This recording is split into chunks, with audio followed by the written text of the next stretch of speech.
wabarakatuh.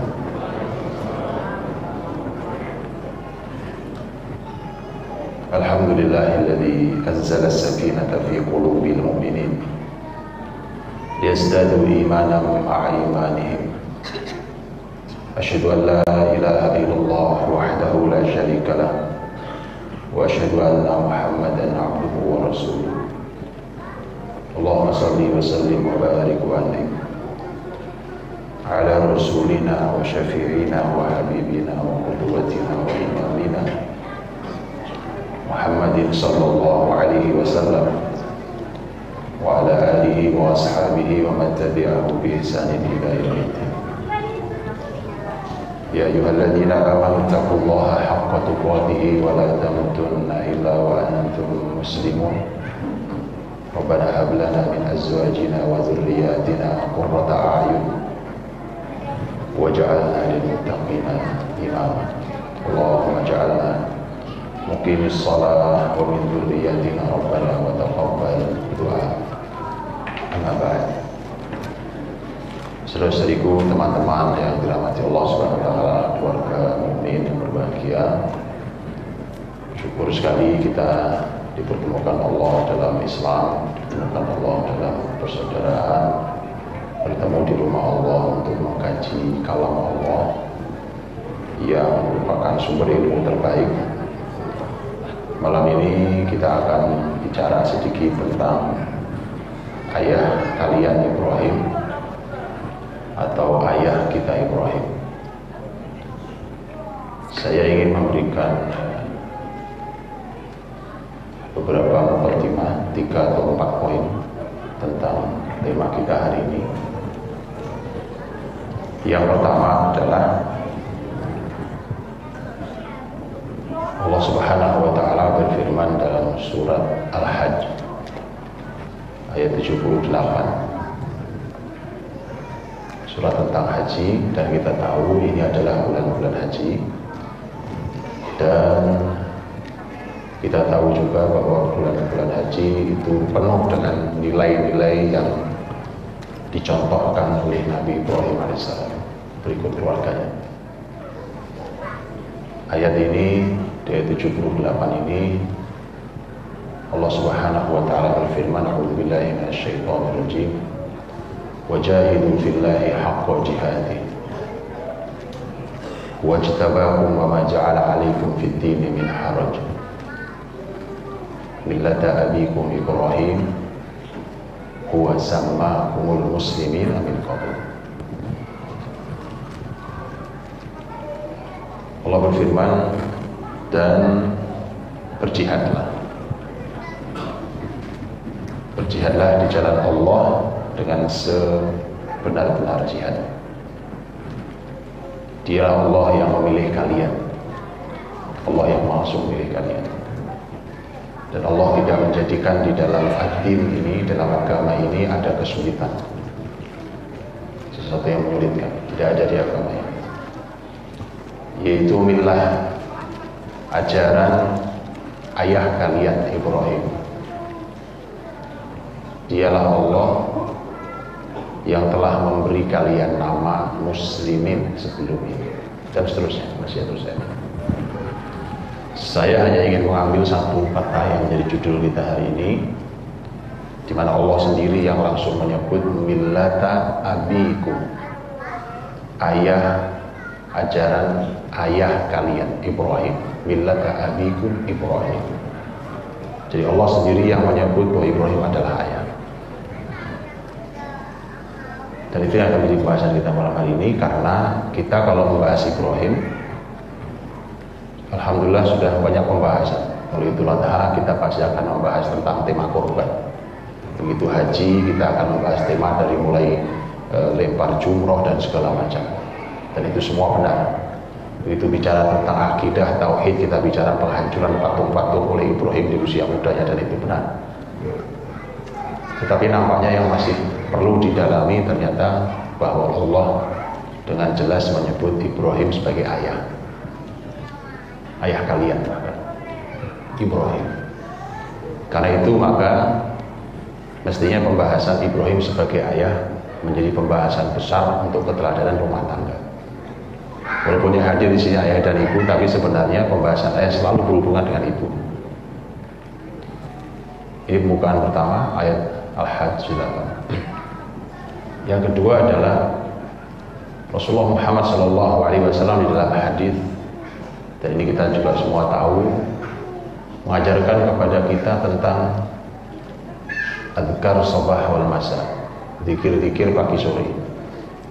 Salah satu zikir pagi sore adalah asbahna ala fitratil Islam wa kalimatil ikhlas wa ala dini nabiyina Muhammadin sallallahu alaihi wasallam wa ala millati abina Ibrahim hanifah muslimah wa ma kana musyrikin. Kita oleh Nabi diajari doa, termasuk tadi kita di pagi dan di sore hari bersyukur pada Allah karena kita berada di atas fitratul Islam, fitrah Islam. Kemudian di atas din Nabi Muhammad SAW dan di atas milah ayah kita Ibrahim. Nabi Muhammad dengan juga sangat jelas menyebut bahwa Ibrahim adalah abina, ayah kita Ibrahim. Itu mesti mendapatkan perhatian. Belajar keayahan itu jangan kemana-mana. Ini sudah jelas Nabi sebut, sudah jelas ayat sebut. Belajar sama Ibrahim. Pernahkah detail kita belajar tentang Ibrahim melalui Al-Quran, melalui hadis Nabi? Nah, malam ini kita akan membukanya. Tentu tidak cukup karena sangat panjang pembahasannya. Dan kalau antum membahas Quran dengan karakter para ulama tafsir membahasnya, antum akan membahas sangat dalam, dan mungkin apalagi waktu saya tidak sampai sejam, mungkin dia hanya layak membahas satu huruf saja, bukan satu kata. Ini karakter Quran, begitu dalamnya ilmu Quran. Mukadimah yang ketiga, Rasulullah SAW suatu hari berdoa untuk kedua cucunya, Al-Hasan wal Husain radhiyallahu anhuma, sayyidah syababi al-jannah. Doa beliau untuk Hasan Husain adalah u'idzukuma bi kalimatillahi tammah min kulli syaitanin wahamah wa min kulli ainin lamah. Dan mestinya doa ini dihafal oleh seluruh ayah dan ibu. Di sini ada yang belum hafal doa ini? Sudah hafal semua kan? Atau belum hafal semua?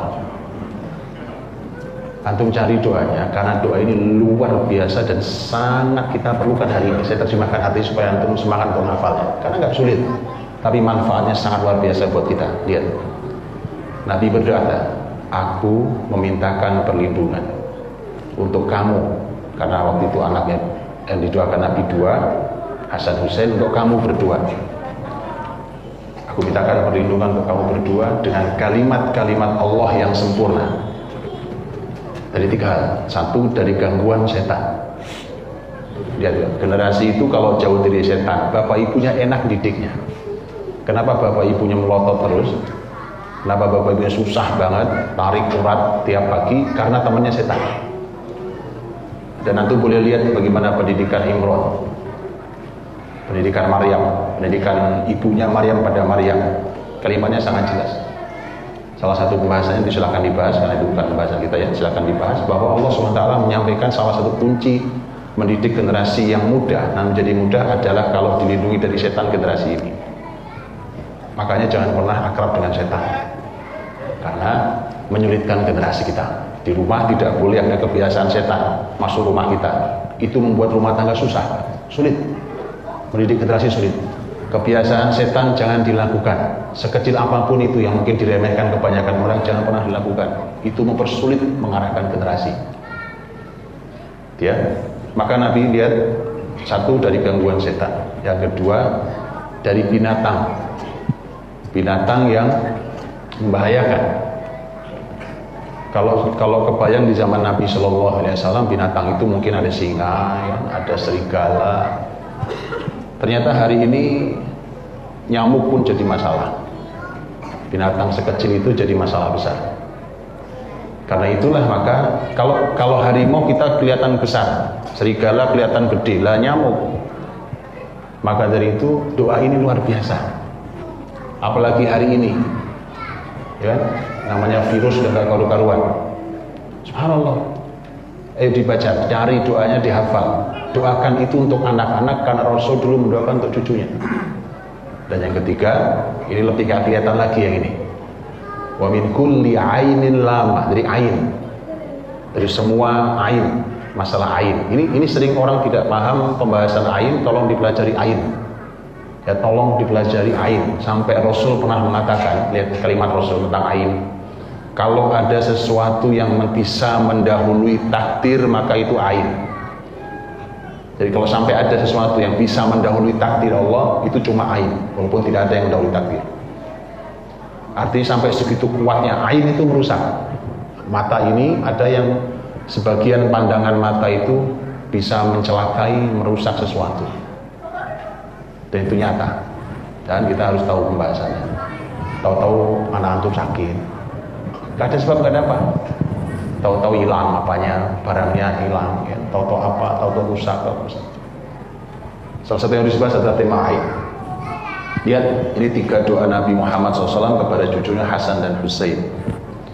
Kemudian Nabi Muhammad berkata, doa ini dulu dibaca oleh Ibrahim untuk kedua putranya, Ismail dan Ishak alaihi wassalam. Maka lihat, Nabi Muhammad saja belajar keayahan dari Ibrahim. Sampai doanya ditiru apa adanya. Ya, di doanya ditiru apa adanya. Itu mukaddimah yang ketiga. Mudah-mudahan gak habis di mukaddimah. Mukaddimah yang keempat. Mukaddimah yang keempat adalah, ini semua juga sudah gamblang di kita. Ada 2 mukaddimah.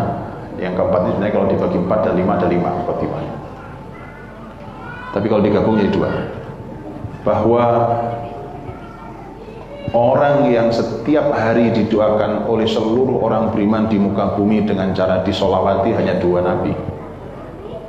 Nabiullah Muhammad dan Nabiullah Ibrahim alaihissalam. Dan ini adalah bapak sama anak sebenarnya. Kita tahu itu.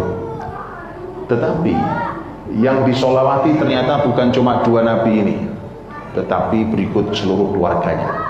Karena jelas doa solawat kita jelas, gitu ya. Jadi kita bersolawat pada Nabi Muhammad, keluarganya, Nabi Ibrahim, keluarganya. Dan ini juga luar biasa. Artinya ini 2 keluarga yang memang istimewa. Bukan hanya sosok sang nabinya, kalau itu pasti istimewa namanya nabi. Ternyata sampai sosok keluarganya. Sehingga sebenarnya sholawat kita itu mau memanggil kita, ayo dong belajar keluarga itu dari 2 manusia mulia ini loh. Belajar keluarga muter-muter kemana-mana. Sudahkah antum belajar detail tentang keluarga Nabi Muhammad, belajar detail tentang keluarga Nabi Ibrahim? Karena itu sholawat kita. Jelas tersebut kata keluarga, betul kan? Jelas tersebut kata keluarga. Dan memang dalam Al-Quran sendiri, Allah Subhanahu wa Ta'ala memang menyampaikan bahwa yang layak untuk menyandang gelar uswatun hasanah memang hanya 2 ini. Yang satu dalam surat Al-Ahzab 21, yang satu dalam surat Al-Mumtahanah ayat 4. Hanya 2 nama ini yang berhak mendapatkan kata teladan yang baik, uswatun hasanah. Ya, nanti silakan dibuka-buka ayatnya. Nah teman-teman dirahmati Allah Subhanahu wa Ta'ala, itu mukaddimah-mukaddimahnya untuk kita memasuki pembahasan tentang Ibrahim alaihissalam, ayah kita semua. Dan inilah yang luar biasanya, karena Allah sudah memilihkan orang terbaik untuk diteladani. Karena begini, kita kalau dikasih teori suka-suka bingung menjalankannya, maka Allah kasih sosok. Biasanya kita lebih gampang kalau belajar itu ngelihat sosok, ya kan? Saya mau lihat dong Pak yang sudah berhasil yang mana gitu. Belajar teori di dalam kelas itu suka-suka kita, begitu mau menjalankannya juga bingung. Tapi begitu kelihatan sosoknya, kelihatan begini Pak, lebih mudah. Ini indahnya Islam. Islam tidak hanya memberi teori, tidak hanya memberi teori Quran, memberi teori hadis, tetapi langsung memberi sosok yang jelas panutannya menjalankan semua teori. Rasulullah Muhammad SAW, dan kemudian juga ada Nabi Ibrahim AS.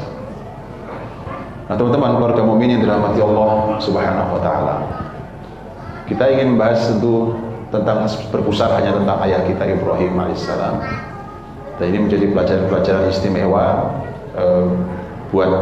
baik buat para ayah terutama atau juga buat para ibu.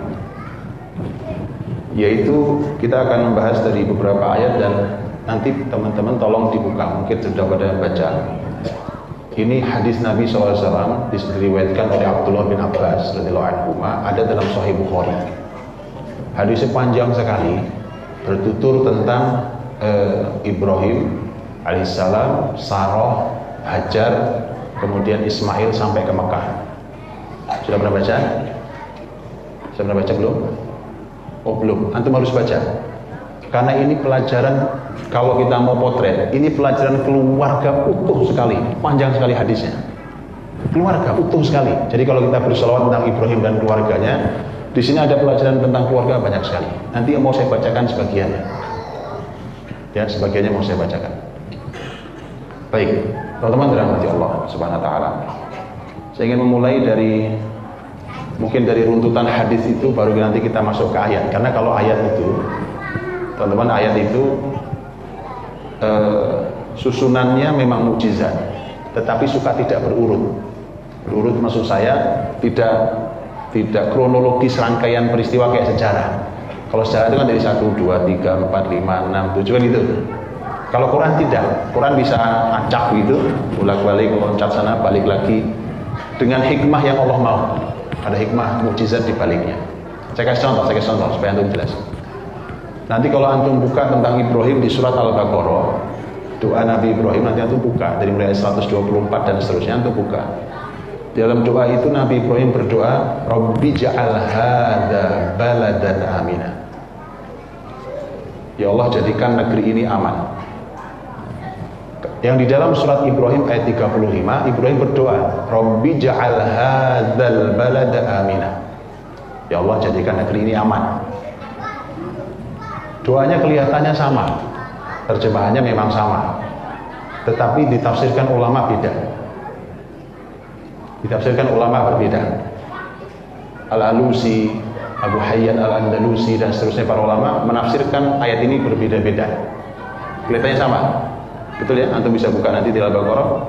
Rabbi ja'al hadza baladan. Yang dalam surat Ibrahim, Rabbi ja'al hadzal balada. Gitu. Bedanya cuma pada masalah alif lam. Yang tadi saya sampaikan. Ya, waktu 20 menit ke setengah jam sebenarnya hanya perlu membahas alif lam itu. Cukup antum bawa pulang alif lam jadi manfaat, betulan. Betulan. Bedanya cuma alif lam, tapi itu pedoman penting. Kenapa di sini hilang alif lamnya, di sana ada alif lamnya? Cuma itu bedanya. Kalau terjemahannya sama, ya Allah jadikan negeri ini aman. Itu terjemahannya. Tapi beda jauh. Beda jauh. Bahkan ini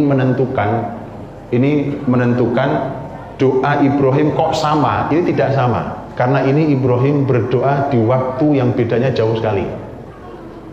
Jadi Allah ingin menunjukkan waktu yang berbeda, tapi doa Ibrahim bisa sama. Betapa pentingnya tema keamanan di mana anak kita tumbuh. Paham atau belum? Saya uraikan lagi, lebih dalam lagi. Memang begini, bahas alif lam itu begini. Sebentar, itu jamnya benar apa salah? Kan di jam saya masih. Enggak, maksud saya menit ini ya. Itu maksud saya, kecepatan 10 menit. Betul kan? Berarti betul jam saya. Karena kok sudah mau habis, tinggal 5 menit lagi ya bisa. Baik. Ketika ini singkat tentang, karena bukan ini pembahasan kita, bukan detail di sini. Ketika para ulama menjelaskan tentang doa Ibrahim yang sama, Rabbi ja'al hadza baladan amina, Rabbi ja'al hadzal balada amina. Asli bedanya hanya alif lam tok. Ya. Nah, ternyata salah satu penjelasan para ulama adalah, ini ada beberapa penjelasan panjang, tapi saya ambil satu penjelasannya, yaitu bahwa Alif lam itu oleh para ulama disebut salah satu fungsinya, ini salah satu saja. Salah satu fungsi alif lam adalah lit-ta'rif, untuk menunjukkan bahwa negerinya sudah jelas negeri. Sudah jelas lit-ta'rif. Begitu hilang alif lamnya, negerinya nggak jelas. Kalau kita bilang Balikpapan, Samarinda, Bontang, negeri. Begitu saya bilang negeri, terserah. Pokoknya semua di Kalimantan Timur negeri. Tapi begitu kita sedang membahas Balikpapan, kalau saya bilang negeri mesti harus pakai alif lam. Karena jelas yang sedang kita bahas hanya Balikpapan, bukan yang lain. Baik, itu namanya lit-ta'rif. Dan ternyata para ulama mengatakan Ibrahim begitu masuk pertama ke Mekah, itu bukan negeri. Bukan negeri ya, pokoknya tempat tinggal di sini nih anak saya nih. Istri saya Hajar dan Ismail putra saya yang masih kecil itu tinggal di sini. Belum jadi negeri, nggak ada kehidupan kok. Tidak ada kehidupan, tidak layak disebut negeri. Tapi jelas doa Ibrahim, ya Allah jadikan negeri ini maka tidak pakai alif lam. Karena ini bukan negeri sebenarnya. Cuma ini saya sebut aja, ini saya sebut aja negeri. Bukan negeri. Kalau negeri itu kan kayak begini Pak, ada kehidupannya. Makanya ya Allah jadikan negeri ini negeri yang aman. Begitu nanti dalam prosesnya ketika Ibrahim kembali ke Syam, dan antum tahu semua kisah panjang tentang bagaimana Hajar bolak-balik Safa Marwah nyari air sampai kemudian ada Zamzam yang kemudian dikumpulin sama Hajar, dikumpul Zamzami, ada yang kumpul, maka airnya ngumpul, maka jadi sumur. Karena Nabi Muhammad mengatakan semoga Allah merahmati Bunda Hajar, karena kalau tidak beliau kumpulkan, Zamzam itu akan jadi sungai yang mengalir. Hadis dalam Sahih Bukhari, semua dalam Sahih Bukhari. Baik, kemudian dengan itulah maka ketika air sudah mulai ada, negeri yang itu tidak mungkin dihuni orang karena tidak ada kehidupan, tidak ada sumber kehidupan termasuk air, sumber kehidupan. Maka begitu ada air, yang datang duluan burung. Ini saya ceritakan semua dalam Sahih Bukhari ya. Antum buka sendiri. Muter-muter tuh burung di situ. Begitu lewat masyarakat Jurhum. Masyarakat Jurhum itu dari arah Yaman. Makanya aslinya orang Arab adalah negeri Yaman. Dari Yaman mereka berangkat, begitu mendekati lembah Mekah itu mereka aneh, kok ada burung? Orang Padang Pasir hafal ini burung muter-muter di situ mesti ada air. Mereka aneh karena itu negeri biasa mereka lewati dan tidak ada air sama sekali di situ. Mereka nggak ada yang minat tinggal di situ. Begitu mereka kirim orang ternyata benar ada air, mata air baru keluar itu. Maka kemudian masyarakat Jurhum yang lewat itu minta izin kepada Bunda Hajar untuk bolehkah kami tinggal di sini? Kata Bunda Hajar boleh, tapi kalian tidak berhak terhadap airnya. Maksudnya apa? Maksud saya secara kepemilikan. Secara kepemilikan saya yang punya, saya kasih. Bunda Hajar orang baik. Saya kasih, cuma bukan milik kalian. Ya. Nah, maka itulah kemudian akhirnya begitu mereka orang yang cuma lewat itu, para kafilah yang lewat itu, mereka mulai tinggal di situ, lama-lama mulai boyong keluarganya. Ramailah Mekah tuh dengan masyarakat Jurhum. Karenanya nanti Nabi Ismail nikahnya dengan wanita Jurhum. Dan karenanya dalam hadis disampaikan Ismail pun kemudian belajar bahasa Arab. Ini menunjukkan bahwa asli bahasa Ismail, ibunya dan Ibrahim bukan Arab. Karena di situ Ismail baru belajar bahasa Arab yang dibawa oleh masyarakat Jurhum. Ini belajar sejarah nih. Semuanya dalam Sahih Bukhari ya. Anda buka sendiri. Disitulah maka ini setelah itu menjadi masyarakat ramai. Begitu ramai barulah disebut negeri. Kayak begini kehidupannya. Ada masyarakat, ada kehidupan, ada sumber kehidupan, ramai di situ. Begitu Ibrahim datang lagi sudah jadi negeri. Begitu jadi negeri Ibrahim doa pakai alif lam. Rabbi ja'al hadzal balada amina. Ya Allah jadikan negeri ini ya, sudah jadi negeri sekarang ini jelas nih saya bahas negeri betulan ya Allah, ini negeri sudah ada, ini jadikan yang aman. Jadi antum lihat Quran ketika untuk membedakan zaman yang cukup jauh Dari tidak ada kehidupan sampai jadi negeri berapa lama ya? Balikpapan ini dulu nggak ada ya, sampai jadi ditinggali orang Pak. Itu artinya doa Quran ini mukjizatnya sampai begitu.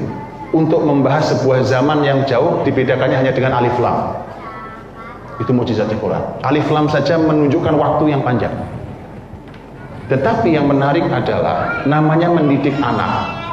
Mendidik anak mau dimanapun, mau dia layak huni atau sudah layak huni atau belum layak huni, maka namanya didik anak itu mesti ada di tempat yang aman.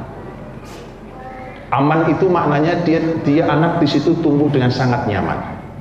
Karenanya sebelum Nabi Ibrahim meminta banyak doa beliau untuk keturunannya, yang pertama diminta selalu satu hal, minta tempat ini aman ya Allah.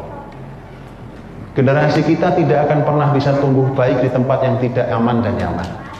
Rumah Bapak Ibu kalau tidak aman, tidak nyaman, ya kan, maka generasi Bapak Ibu tidak bisa tumbuh dengan baik di rumah.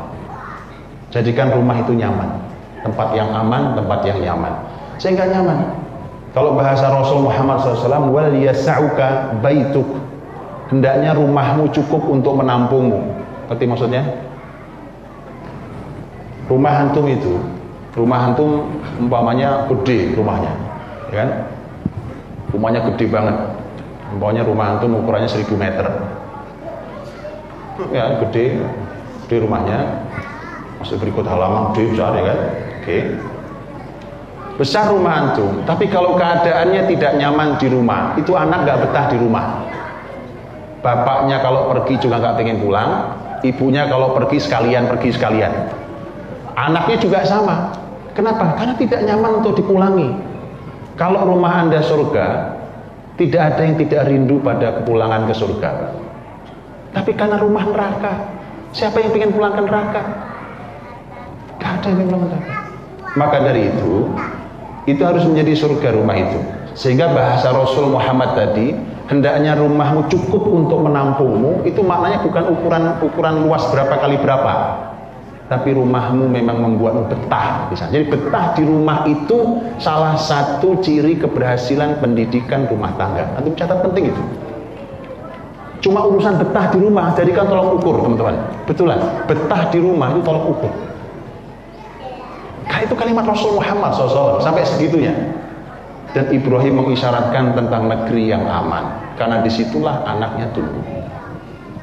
Wal yasa'uka baituk, hendaknya cukup rumahmu untuk menampung dirimu. Ibrahim mengatakan Rabbi ja'al hadzal balada amina. Kemudian ini tadi saya ingin sampaikan sebenarnya bahwa kalau Quran itu pembahasannya tidak kronologis, nggak selalu kronologis. Ada yang kronologis tapi nggak selalu 1, 2, 3 gitu ya. Tadi mau bahas itu saya. Nah, Quran lihat sekarang. Bukankah yang pakai alif lam itu di surat Ibrahim? Artinya negeri itu sudah ramai. Bukan negeri awal Ibrahim masuk ke Mekah. Tetapi yang unik justru itu ayat 35 surat Ibrahim. Tapi di ayat 37 justru malah membicarakan Ibrahim baru naruh anaknya. Baru naruh terus pergi dari Mekah. Rabbana inni askantu min dzurriyyati biwadin ghairi dzi zar'in 'inda baitikal muharram, dan seterusnya itu. Ya Allah, aku letakkan keturunanku di lembah yang tidak ada pohon di samping rumahmu yang mulia. Itu doa itu kalau dalam Sahih Bukhari tadi, riwayat Ibnu Abbas tadi, itu dibaca Ibrahim ketika Ibrahim baru meletakkan Hajar dan Ismail di Mekah. Setelah itu ditinggal oleh Ibrahim. Begitu Ibrahim sampai di sebuah tempat, di sebuah taniyah, sebuah tempat yang tempat itu sudah nggak bisa dilihat oleh Hajar dan Ismail, maka di situ Ibrahim berdoa. Ini doanya, Rabbana inni askantu min dzurriyyati biwadin ghairi dzi zar'in 'inda baitikal muharram rabbana liyuqimus shalah faj'al afidatan minan nasi tahwi ilaihim warzuqhum minats thamarati la'allahum yashkurun. Padahal ayat 35 itu negeri sudah jadi negeri nanti, tapi ayat 37 malah balik mundur ke belakang. Jadi begitu itu Quran. Nah, tapi kalau di hadis Nabi SAW kadang-kadang dituturkannya dengan lebih runtut. Maka saya ingin sampaikan beberapa hal tentang hadis Nabi yang diriwayatkan oleh Ibnu Abbas radhiyallahu anhuma tentang peristiwa ini. Saya simpulkan saja hadisnya. di mana ketika terjadi kecemburuan.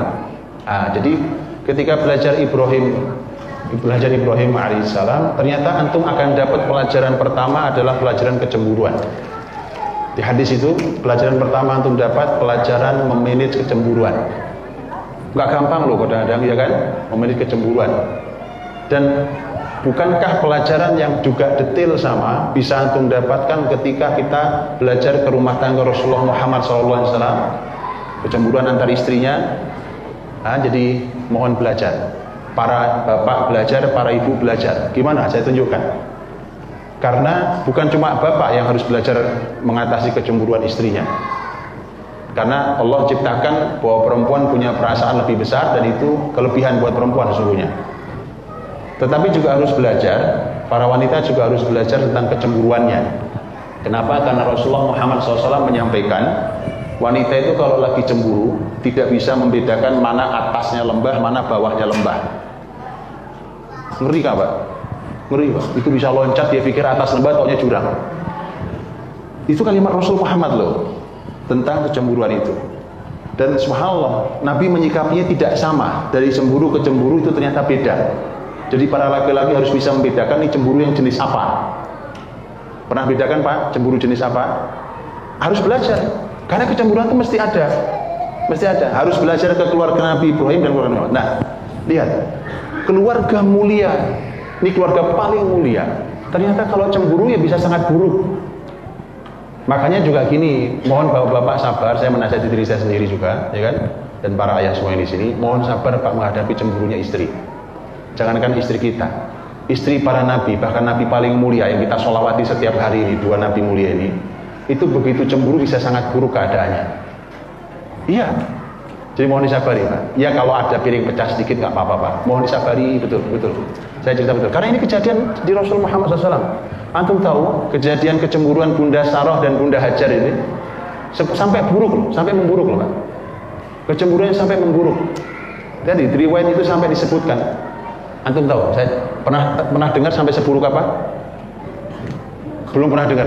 Memang harus belajar kita Pak tentang kecemburuan ini. Waktu saya habis. 40. Sedikit ya, 1 menit lagi. Baru cemburu ngomongin saat itu loh. Memang begini, Ustaz Tito nih iseng. Jadi sampai seburuk ini, lihat. Sampai Sarah itu bersumpah mau memotong-motong Hajar 3 potong. Antum kebayang nggak Pak? Itu wanita mulia. Wanita mulia. Tapi kalau sudah cemburu itu nggak bisa bedain ini lembah atas atau lembah bawah. Paham ya? Jadi mohon yang sabar ya Pak, yang sabar. Yang sabar Pak, ya. Sama kayak saya yang sabar. Ibu-ibu juga gitu Pak. Ya tolong juga segera sadar ketika itu ya. Dan ayah Ibrahim itu punya sikap. Beliau menyikapi kecemburuan. Menyikapi kecemburuan. Karenanya itu kenapa? Itu menjadi kisah awal kenapa kemudian diperintah Allah untuk dipisah. Dipisah. Dan misahnya kok jauh banget. Jaraknya 1000 kilo lebih. Untuk memisahkan itu. Jadi untuk menyelesaikan urusan cemburu. Tapi ini menjadi potret menarik. Potret menarik Pak. Karena Nabi Ibrahim alaihissalam itu memisahkan istri dengan jarak sangat jauh. Tapi Nabi Muhammad SAW itu justru meletakkan istri berurutan, berdampingan, menjadi bilik-bilik mulia di samping Masjid Nabawi. Antum sih tinggal pilih aja yang mana, terserah, dua-duanya baik. Lu kok ketawa? Begitu kan? Begitu Ibu? Oh enggak, gimana? Dua-duanya mulia ya. Jadi itu luar biasa. Nah, kemudian itu awalnya sebenarnya sampai kemudian pindah dan ayah Ibrahim itu menyikapi ini masalah di istri memang. Dia misal sebagai seorang pemimpin dan kemudian ini istri yang dipimpinnya seperti itu keadaannya, maka kemudian perlu penyikapan yang baik dan benar. Dan sampai Ibrahim memberikan solusi pada Hajar. Selain solusi harus dipindahkan, memberikan solusi pada Hajar dipindahkan, dan memberikan solusi pada Sarah, sampai Sarah mengatakan kamu harus menepuk, karena sumpah dia Pak, sumpah itu kan harus tepati. Tapi sumpahnya kan salah, motong-motong orang, gimana ceritanya? Kan nggak benar. Maka Ibrahim mengatakan gampang caranya. Sini, kamu kamu lakukan saja terhadap tubuhnya Hajar, melakukan beberapa hal, maka ini yang disebut bahwa yang pertama kali melubangi telinga ini buat apa nih? Buat anting ini adalah Bunda Saroh. Saroh yang pertama kali yang dilubangi adalah telinganya Hajar. Dengan itu maka kamu sudah memenuhi sumpahmu, karena itu fisiknya Hajar juga. Ya, sampai dikasih solusi gitu sama Ibrahim alaihissalam. Ya. Baik. Berapa menit lagi? 2 menit lagi? Baik, karena itu bicara istri, maka saya ingin Bapak-bapak meringkaskan untuk Bapak semua tentang bagaimana dengan anaknya. Kalau istri silakan dibaca lanjutannya ya, saya sudah sampaikan tadi. Ketika berbicara tentang masalah anak, maka sangat menarik karena Ibrahim alaihissalam itu punya 2 putra, yang tua adalah Ismail, kemudian yang lebih muda adalah Ishak, dan dua-duanya adalah nabi, merupakan ayah para nabi setelahnya. Ishak adalah ayah para nabi setelahnya, dan Ismail dari rahimnya, dari tulang sulbinya lahir nanti Nabi Muhammad SAW. Jadi ini memang keluarga yang istimewa. Dan disitulah Allah memberikan potret sangat jelas nyata di dalam Quran tentang hal ini, dari mulai sejak kehamilan istri. Sejak kehamilan, bahkan belum hamil, sejak pemberitahuan pertama bahwa kamu akan hamil. Ya, dan itu bisa dibandingkan, itu bahasanya detail sekali. Nanti silakan dibuka, karena di sana ada pembahasan ketika malaikat bertamu, yang Ibrahim serta istrinya Saroh tidak tahu kalau itu malaikat. Pokoknya dijamu saja, dan penjamuan itu saja menjadi manfaat sendiri, pelajaran buat kita. Sampai kemudian diberitakan bahwa kabar gembira hamil, terus ada dialog dan seterusnya. Nah, pendidikan Ibrahim terhadap putra-putranya sampai berhasil itu luar biasa. Makanya kalau kecemburuan tadi tidak dimanage dengan baik, Pak, yang terjadi istri tidak nyaman, anak tidak nyaman, nggak tumbuh nanti. Karena terganggu pertumbuhannya, makanya harus pandai memanagenya. Maka dengan diselesaikan masalah itu, maka dua-duanya tumbuh dengan baik. Maka jadilah Ishak dan Ismail alaihissalam, dan dua-duanya orang istimewa. Al-Quranul Karim banyak memotret tentang pendidikan anak pada Ibrahim dan Ismail, karena ada pembahasan yang menarik, yaitu tentang masalah jarak yang jauh. Jarak yang jauh dan jarang ketemunya Ibrahim dengan Ismail. Wallahu a'lam berapa kali Ibrahim ketemu, karena memang ada beberapa riwayat yang dijelaskan. Imam Ibnu Hajar juga menjelaskan dalam Fathul Bari sebenarnya. Ala kulin, yang jelas bahwa Ibrahim alaihissalam itu beliau berkunjung ke Ismail itu ya dalam hitungan yang memang agak jarang.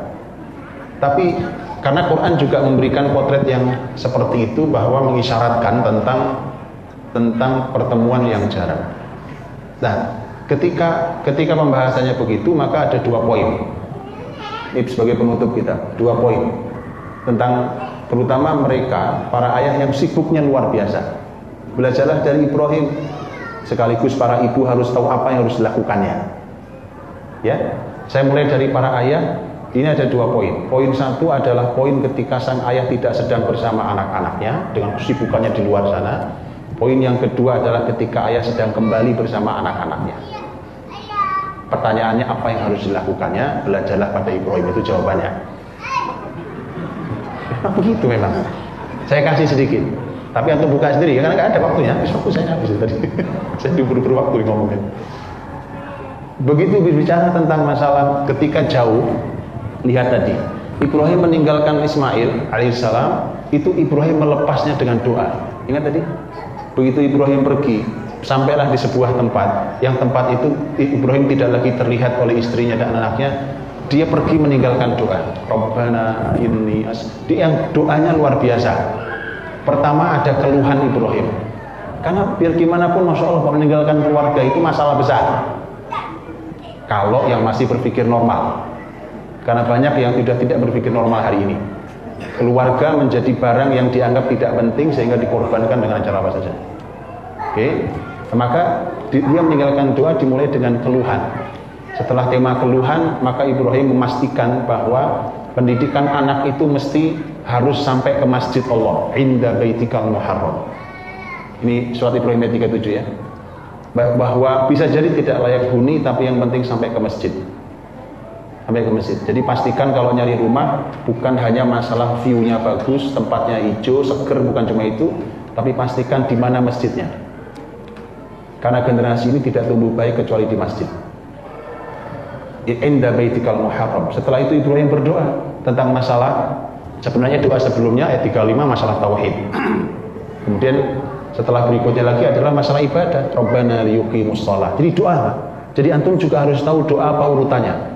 Urutan 1 tempatnya harus nyaman, urutan 2 tentang tauhid, tentang akidah, urutan ketiga tadi, dan doa itu bisa diselingi dengan keluhan, karena Allah suka kalau hambanya mengeluh. Kemudian juga ada pelajaran tentang seterusnya tadi. Kemudian setelah akidah, tauhid adalah ibadah, karena sholat itu ibadah. Yang keempat adalah penerimaan sosial. Faj'al af'idatam minan nasi tahwi ilaihim. Ya Allah, jadikan hati-hati sebagian manusia ini cinta pada keturunan saya. Penerimaan sosial. Diterima di sosialnya. Biasanya kalau diterima di masyarakat itu karena akhlaknya baik. Masyarakat itu suka sama orang yang akhlaknya baik. Antum tahajud tiap malam, tapi ketemu orang nggak pernah senyum, orang nggak suka. Makanya biasanya akhlak. Maka penerimaan sosial ini berarti akhlak. Baru setelah itu poin berikutnya baru urusannya urusan fisik, Pak. Ibrahim minta buah-buahan, ini urusan makan, itu nomor berapa nih? 1, 2, nomor 5. Jadi jangan dibalik, ya harus cerdas berdoa. Itu yang kemudian dilakukan. Nah, kemudian nanti yang bersambung dengan para bunda adalah bahwa kelebihan Ibrahim alaihissalam, nanti antum melihat di kisah selanjutnya, kisah yang dalam Sahih Bukhari itu, bahwa begitu Ibrahim berkali-kali datang, dan itu juga diabadikan dalam Quran, ketika Ibrahim menyembelih, falamma balagha ma'ahu sa'ya qala ya bunayya inni ara fil manami anni adbahuka fanzur madza tara. Ini juga ada pembahasan sendiri.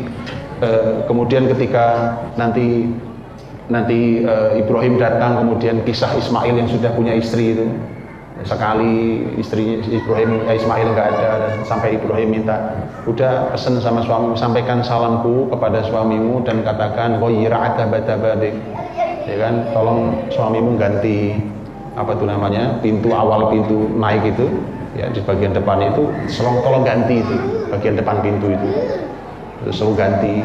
Kemudian Ismail mengatakan itu ayah saya. Ini menarik, bagaimana Ismail yang jarang ketemu bapaknya tapi sangat mengenali walau tidak ketemu, cuma mengenali dari bahasa. Itu hubungan sangat kuat antara ayah dan anaknya. Lah kalau bapaknya jarang ketemu, kok bisa anak mengenali bapaknya? Ini adalah karya berdua. Pertama, sang ayah memang punya ciri khas yang sangat kokoh dan kuat. Begitu ketemu, anaknya paham betul, karena ayahnya itu punya ciri khas yang menarik. Karena di pertemuan berikutnya, waktu Ismail sudah ganti istri, kan kalimatnya juga sama. Cuma yang sana diminta mengganti, yang kedua kata ayahnya, tabbit atabadababik, sama bahasanya. Pertahankan itu bagian depan rumah pintumu itu. Sama bahasanya. Jadi ciri khas bahasa ayah. Ayahnya dia punya ciri khas. Tetapi yang menarik juga adalah bahwa tentu ini juga karya bunda. Karena begitu tidak ada sang ayah, maka sang bunda menjadi jembatan bagi anak ke ayahnya. Dia harus menceritakan kelebihannya, bukan keburukannya. Bukan jadikan kesempatan untuk membicarakan keburukan ayah, tapi ceritakan semua kebaikan dan keistimewaannya, sehingga sang ayah hadir dengan kisah kehebatannya walau sedang tidak bersama anak-anaknya. Siap? Waktu saya habis. Lanjut.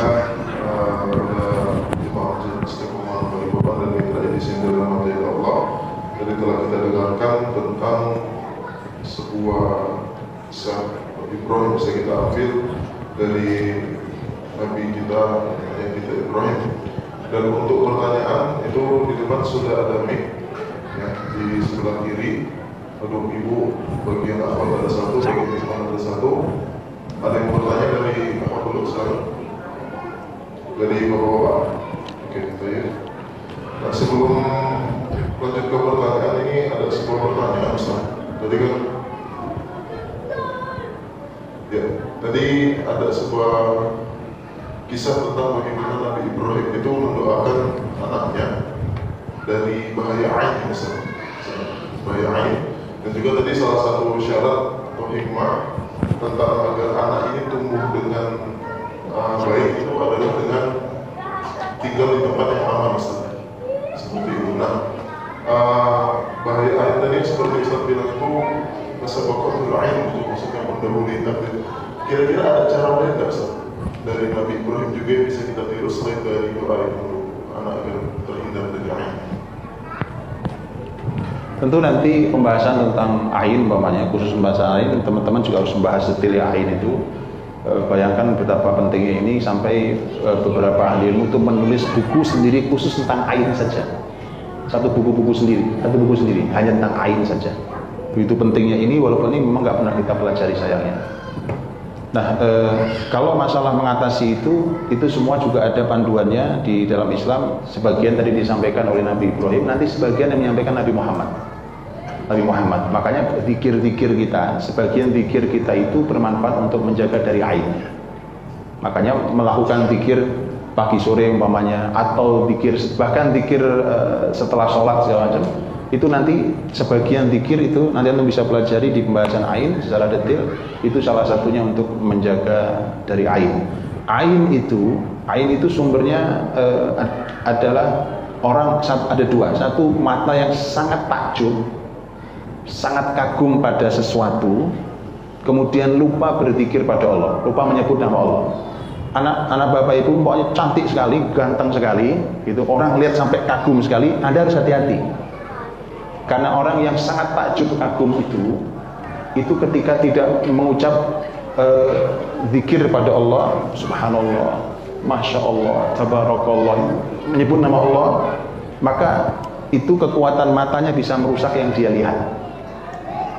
Dan itu pernah kejadian di sahabat Nabi SAW, ketika ada sahabat Nabi itu laki-laki tapi kulitnya memang bersih putih. Itu suatu hari beliau kena penyakit gatal. Bayangkan, rusak kulitnya, gatal. Jadi kulit yang putih bersih itu gatal.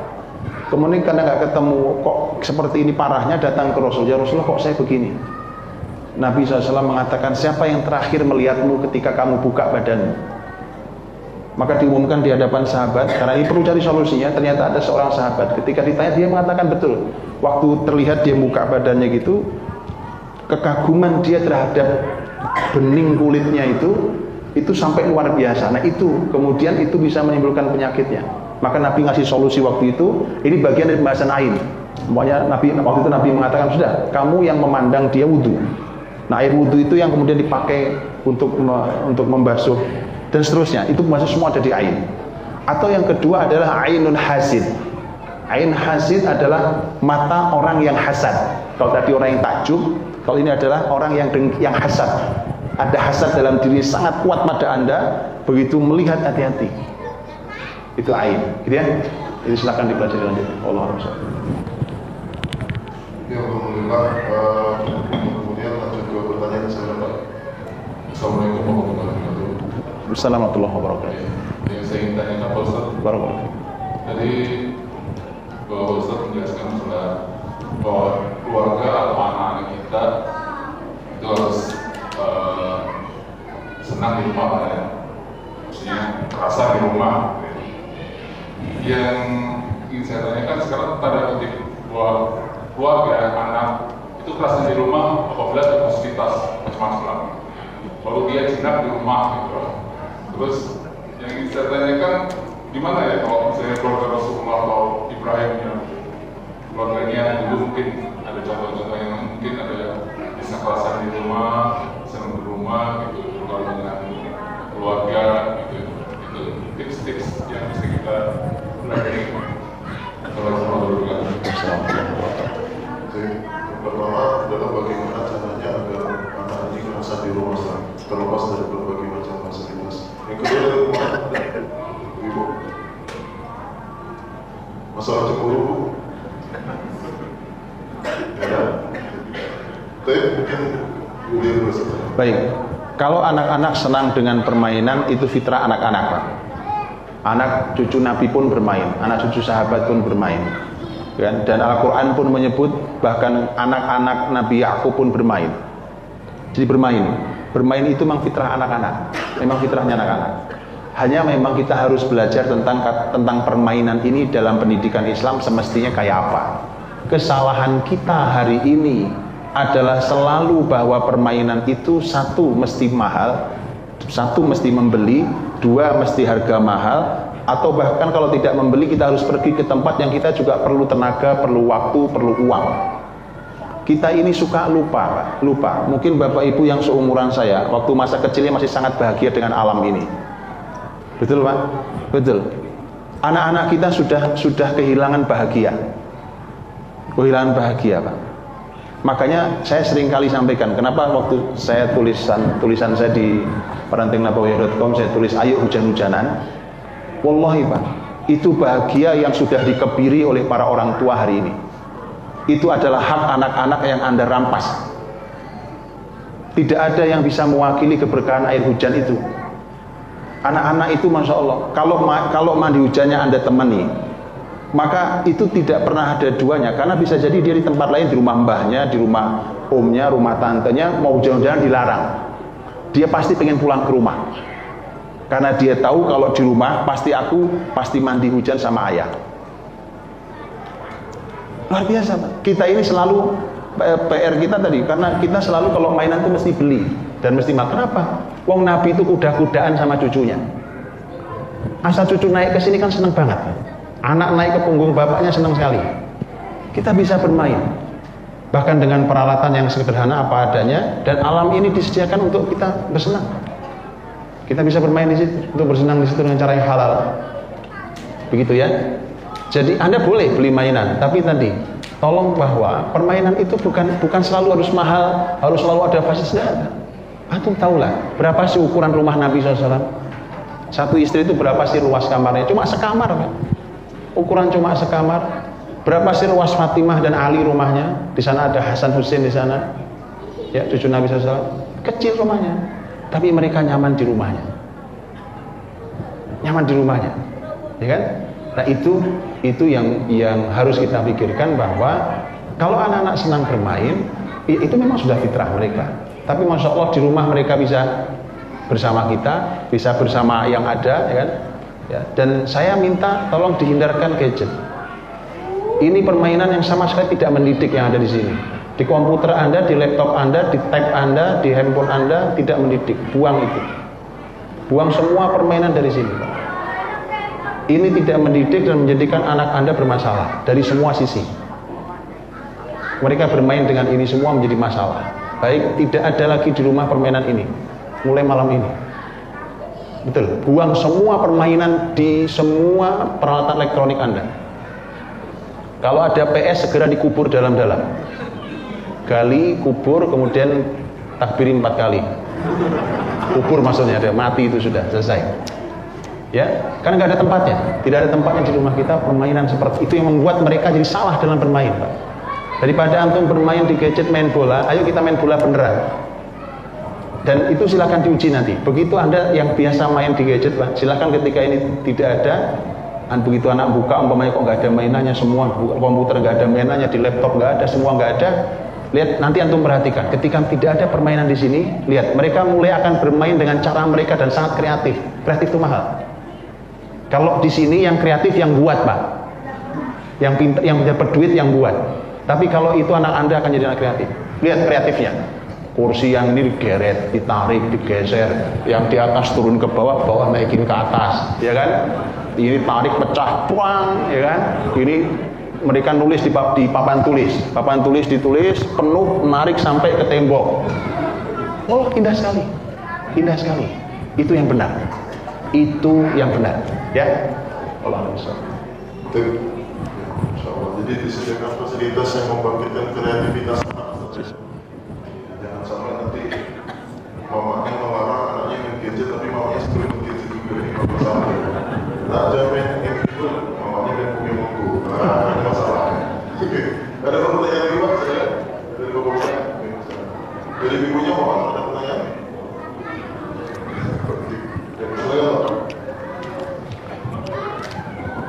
Assalamualaikum warahmatullahi wabarakatuh.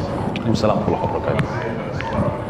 Ustaz, saya ingin menanyakan tentang punishment terhadap anak. Apakah memang Rasul itu pernah memberikan punishment kepada anaknya atau permainan yang lain? Terima kasih. Ya, pertanyaan antum ringkas bagus, tapi jawabnya 2 jam. Antum tanya Ustaz Arif, itu Direktur Parenting Nabawiyah bersama saya. Itu materi hukuman dalam pendidikan Islam itu saya menyampaikannya 2 jam, tanya beliau. kebetulan. Jadi saya ringkas jadi 2 menit. Ya, mudah-mudahan dapat. Begini. Pertama, kalimat yang antum sampaikan, apakah Rasul pernah menghukum? Ini saya jawab dengan 2 hal. Pertama, saya ingin mengoreksi pertanyaan ini karena pertanyaan ini selalu ditanamkan sebagai racun untuk merusak konsep punishment dalam pendidikan Islam.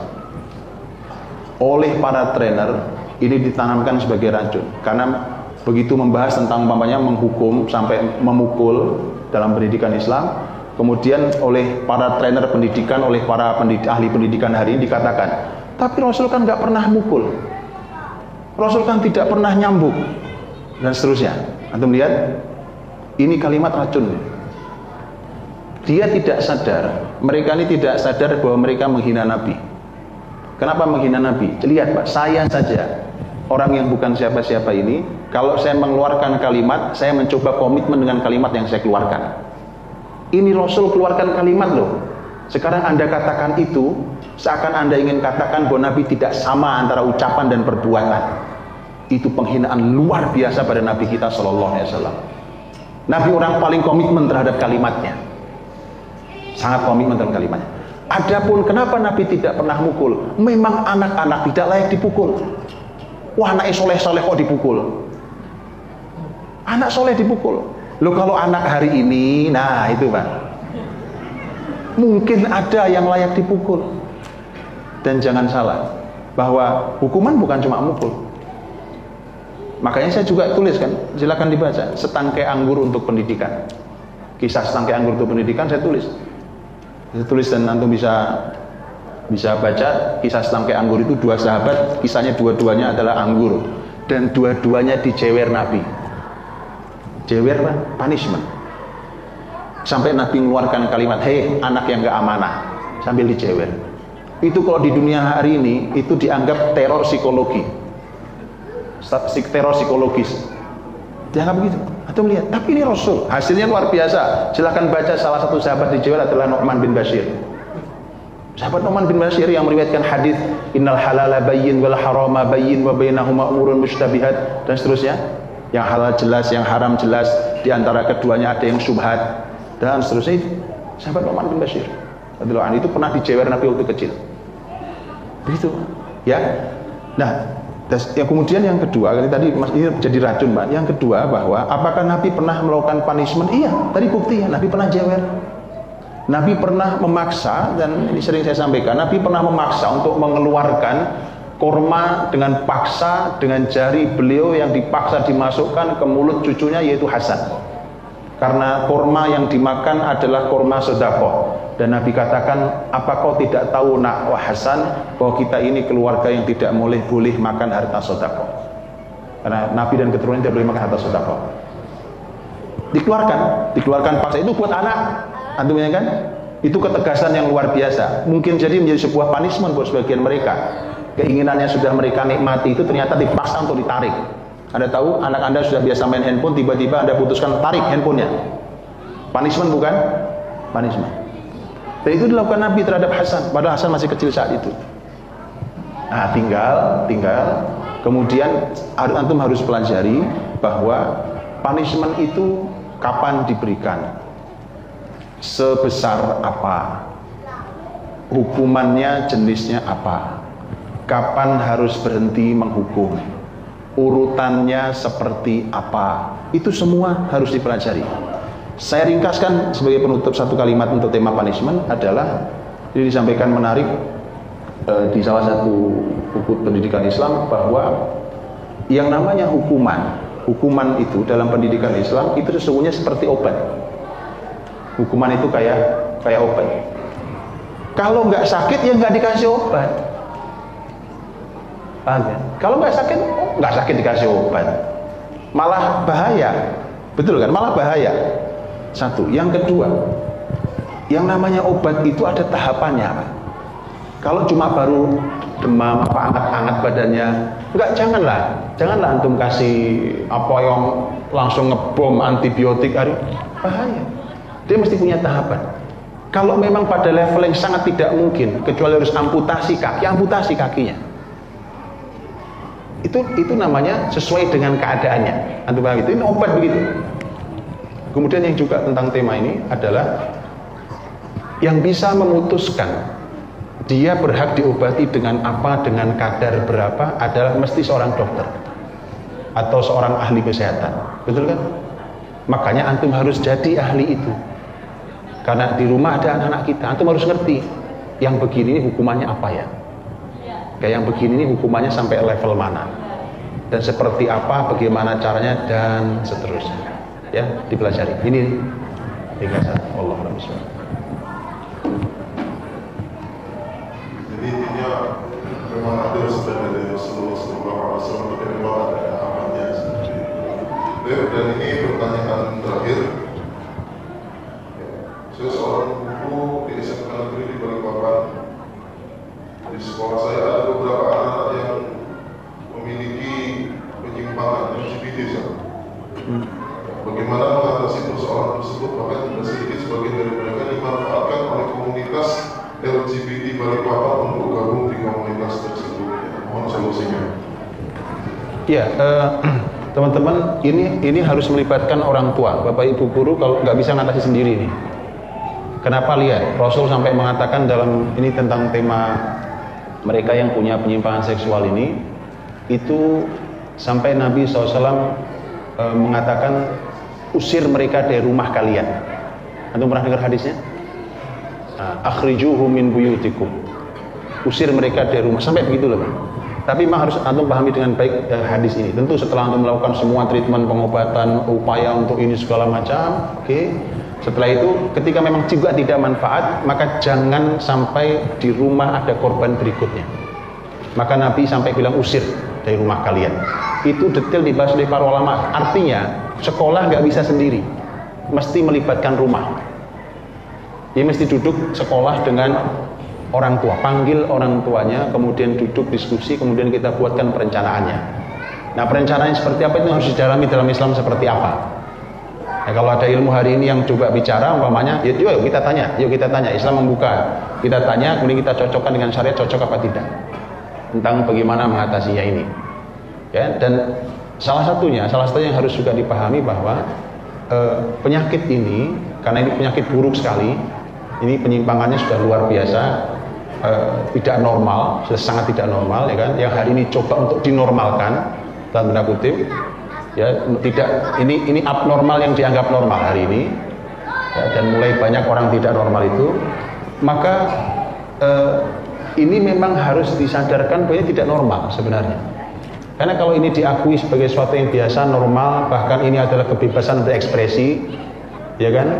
Kemudian innalillahi, kalau yang bicara itu adalah orang penting di negeri ini di bidang agama, kan lebih bahaya lagi. Antum bisa bayangkan musibah negeri ini. Antum bisa bayangkan itu. Dan Rasul sudah pernah katakan, itu kalau banyak orang-orang berperilaku seperti itu, salah satu musibah besarnya adalah persis seperti zaman Nabi Lut alaihissalam. Itu akan ada ambles bumi, Pak. Buruk sekali keadaannya ini. Maka dari itu, inilah yang teman-teman harus disadarkan di mereka tentang bahwa ini memang ini bukan normal, ini bukan kebebasan, ini nggak normal. Kemudian juga namanya penyakit itu harus dipahami tentang sumber masalahnya. Sumber masalahnya, karena kadang-kadang sumber masalahnya itu kalau sumber masalahnya selesai, insya Allah selesai, Pak. Lebih mudah menyelesaikannya. Sekarang cek dulu apa sumber masalahnya. Dan sumber masalahnya bisa macam-macam. Bisa jadi mungkin cuma masalahnya masalah salah gaul dari korban di pergaulan. Cuma kenapa dia bisa masuk ke situ tiba-tiba? Orang kalau normal, Pak, kemudian tiba-tiba gabung dengan komunitas LGBT, itu masih nggak mau. Mesti jijik, Pak, nggak mau. Ya, tapi kok bisa dia gabung ke situ? Itu mesti ada pertanyaannya. Saya pernah menangani masalah ini, gitu ya. Itu ternyata gabungnya waktu itu gara-gara kesukaan mereka terhadap kesukaan mereka yang sama-sama menyukai sebuah band musik. Begitu dia masuk, isinya kok komunitas LGBT. Awalnya bukan pengen masuk LGBT, Pak. Awalnya dia suka dengan salah satu grup musik. Begitu masuk, kok isinya begitu? Akhirnya dia lama-lama mulai nerima, dan lama-lama dia mencoba. Ya, jadi kenali dulu masalahnya apa itu. Ya, kenali dulu masalahnya apa. Umpamanya gitu. Oh, ternyata anak ini punya kekecewaan sangat mendalam pada ayahnya atau pada ibunya dan seterusnya, itu juga harus cek betul. Atau apa masalahnya? Dan itu makanya harus diterapi semua. Cek dulu, diterapi semuanya, ya kan? Mana yang salah minta maaf, kita coba satukan, di-cut semua hubungan yang buruk dengan komunitas yang buruk itu, dan seterusnya itu menjadi solusi. Dan seterusnya nanti akan bisa kita gali di dalam konsep Islam bagaimana menangani itu, karena itu di zaman Nabi sebenarnya sudah mulai ada. Maksud saya orang yang bahkan nanti yang dikenal laki-laki ke perempuan-perempuanan, maksud saya, gitu ya.